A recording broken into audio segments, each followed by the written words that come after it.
बच्चों, कैसे हो आप सभी। आशा करती हूँ आप सभी स्वस्थ होंगे। चलिए आज की वर्कशीट शुरू करते हैं। आज की हमारी वर्कशीट SCERT द्वारा दी गई है और वर्कशीट नंबर है 8। डेट है आज 25 जनवरी 2022 और रीडिंग कैंपेन का हमारा वीक 2 चल रहा है जिसका थीम है फ्लावर्स एंड फ्रूट्स। ये है क्लास 5 की वर्कशीट। यहाँ साथ में आप अपना सेक्शन लिखिए A, B या C, जो भी आपका सेक्शन है। यहाँ आपको अपना नेम और यहाँ अपनी टीचर का नेम फिल करना है। चित्र पहेली। दिए गए चित्र को एक जैसा बनाने की कोशिश की गई थी, परंतु बनाते समय चित्र 2 में कुछ गलतियां हो गई है। आप किन्हीं 3 गलतियों को ढूंढकर अपने अध्यापक या अध्यापिका के साथ साझा कीजिए। तो देखिए यहाँ पर यह है चित्र 1 और यह है चित्र 2। दोनों में हमें गलतियां देखनी है। अब चित्र 1 और चित्र 2 को हमें ध्यान से देखना है। पहली गलती हमें मिली है कि इसमें आंख का ये काला भाग यहाँ नहीं है, पहले में है दूसरे में नहीं है। दूसरी गलती मिली है कि यहाँ पर ये चित्र अधूरा है और यहाँ पर इसे पूरा कर दिया गया है। तीसरी गलती है यहाँ पर ये 2 लाइनें हैं और यहाँ पर ये 1 लाइन है। एक बार फिर से गलती को देख लेते हैं। इसका आँख का काला भाग, दूसरा ये अधूरा है, यहाँ पर चित्र ये पूरा कर दिया। तीसरी यहाँ पर ये 2 लाइनें हैं और यहाँ पर ये 1 लाइन है। अगर आपको कोई और गलती भी मिल रही है तो उसे भी आप अपने अध्यापक या अध्यापिका के साथ साझा कीजिए और मुझे कमेंट सेक्शन में भी बताइए कि मैम मुझे ये वाली गलती और मिली है। बच्चों की गुल्लक। जमीला, अमन और हिना बहन भाई हैं। तीनों को हर त्योहार पर उनके अब्बा अम्मी कुछ रुपए देते हैं। वे तीनों ये रुपए अपनी अपनी गुल्लक में रखते हैं। इस बार गणतंत्र दिवस के उपलक्ष्य में उनके अब्बा ने उन्हें कुछ रुपए दिए। रुपए रखते समय तीनों की आपस में चर्चा होने लगी कि किसकी गुल्लक में ज्यादा रुपए हैं। उनकी चर्चा सुनकर अम्मी ने कहा कि तुम तीनों की गुल्लक भर भी गई है, क्यों ना आज तुम तीनों अपनी अपनी गुल्लक खोलकर उसमें रखे रुपए गिन लो, फिर हिसाब लगा लेना कि किसकी गुल्लक में अधिक रुपए इकट्ठे हुए हैं और किसकी गुल्लक में कम। इस बात पर तीनों बहुत खुश हुए और अपनी अपनी गुल्लक खोलने लगे। अम्मी ने तीनों को एक एक कागज और पेन दिया ताकि वे गुल्लक से निकले रुपए का हिसाब लिख सके। तीनों अपना हिसाब लिखने लगे। आप भी उनका हिसाब पूरा करने में मदद कीजिए। तो देखिए ये है तीनों बच्चे, जमीला, अमन और हिना। यह रुपए का किए कितने रुपए निकले। अब जमीला के में 5001, 601, 30, 1 और 2, तो कुल इकट्ठा हुए कितने रुपए निकले, तो ये हुए रुपए 5632 रुपए, यानी 5632 रुपीज़। इसी तरह से अमन की गुल्लक में 4800, अब ये 50 और 7, तो क्या कितने हो गई ये हमें यहाँ पर इस तरह से लिखने हैं। देखिए कितने हो गए, 4857। ठीक है, तो हम कैसे लिखेंगे ये इसको, 4000 857। ठीक है, इसको हम इंग्लिश में लिखेंगे हम 4800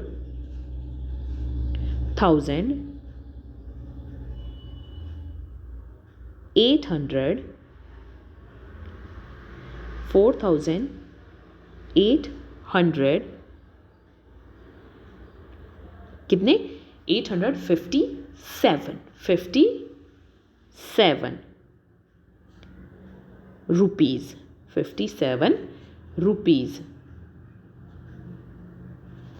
ठीक है, 4857 रुपए यानी 4857 रुपीज़। अब देखिए अगला, हिना की गुल्लक में कितने रुपए निकले। हिना की गुल्लक में निकले 6140 और 8। इसको हम अगर लिखेंगे इकट्ठा करके तो कितने हो गए, 6148 रुपए, 6148। तो इस तरह लिखेंगे हम 6148। ठीक है, जैसे 6100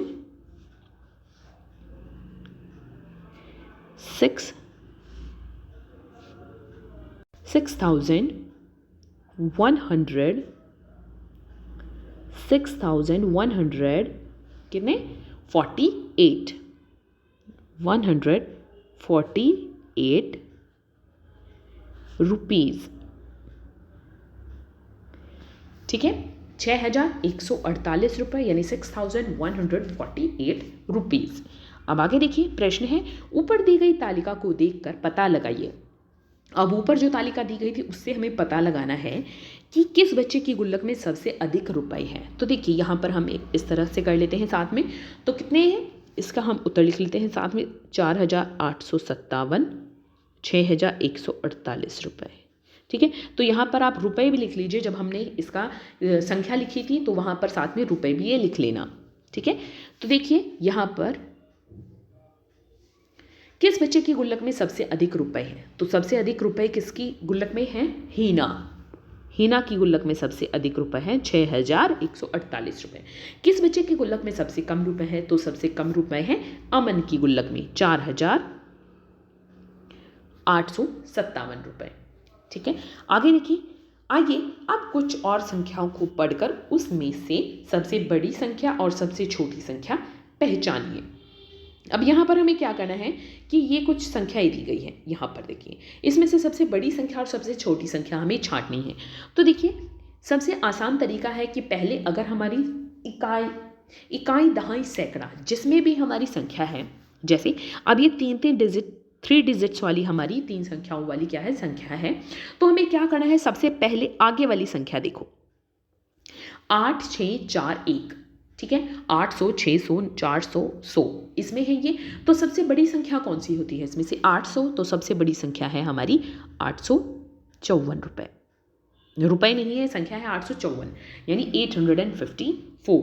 और सबसे छोटी संख्या कौन सी है इसमें से, 100, तो सबसे छोटी है हमारी यहाँ पर कौन सी है, 156। 156। अब देखिए यहाँ पर ये है, यहाँ पर भी हमें सबसे बड़ी और सबसे छोटी संख्या बतानी है। देखिए अब यहाँ पर क्या है, ये सारी हमारी हज़ार में है, तो ये 2000 में है, ये 5000 में है, ये 9000 में है, ये 5000 में है। तो सबसे बड़ी कौन सी है, 9000 में, तो सबसे बड़ी कौन सी है, 9568।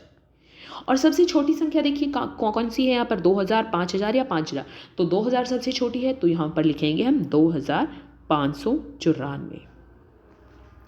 ठीक है, अब आगे देखिए, आगे है यहाँ पर ये भी हमारी हज़ार में है, 1000, 5000, 3000, 7000। तो सबसे बड़ी संख्या कौन सी होती है, 7000, तो 7842। और सबसे छोटी कौन सी है, 1000, 1426। ठीक है, ये आसान तरीका है जिससे आप बहुत जल्दी छोटी और बड़ी संख्या निकाल सकते हैं। बस यहाँ पर आपको ये बात ध्यान रखनी है कि देखिए मैं आपको एक उदाहरण बताती हूँ। देखिए जैसे मुझे ये संख्याएँ हैं हमारे पास 6, 7, 5, 4, 3, 2, 4, 3, आप कोई भी संख्या लिख लीजिए। अब दूसरे में संख्या लिख लो 6, 7, 5 और 3, और 3, 2, 4, 0। अब इसमें हमें बड़ी संख्या और छोटी संख्या निकाली है, तो मैंने कहा है कि सबसे आसान तरीका है कि आप संख्या हज़ार में है या सैकड़ा में है, तो सबसे पहले आप वही संख्या देख लीजिए। ये है 6000, 3000, 6000, 3000। तो अब 6000 तो बड़ी संख्या है, लेकिन उसमें भी हमारी 2 संख्याएं हैं, और 3000 छोटी है तो उसमें भी 2 हैं। तो बड़ी संख्या ज्ञात करने के लिए फिर अब हमने हज़ार की संख्या देखी है, फिर आप 100 वाली देखो। अब ये है 700, ये भी 700।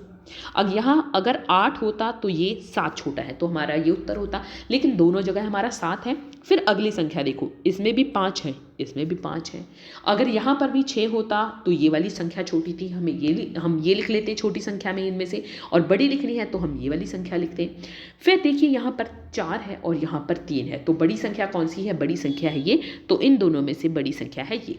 इसी तरह से छोटी संख्या ज्ञात करने के लिए देखो, ये दोनों 3000 में है, फिर 200 दोनों में है, फिर 4 भी दोनों में है। फिर अगली संख्या देखो, इसमें 3 है और इसमें 0 है, तो कौन सी है सबसे छोटी संख्या, ये है इनमें से सबसे छोटी संख्या।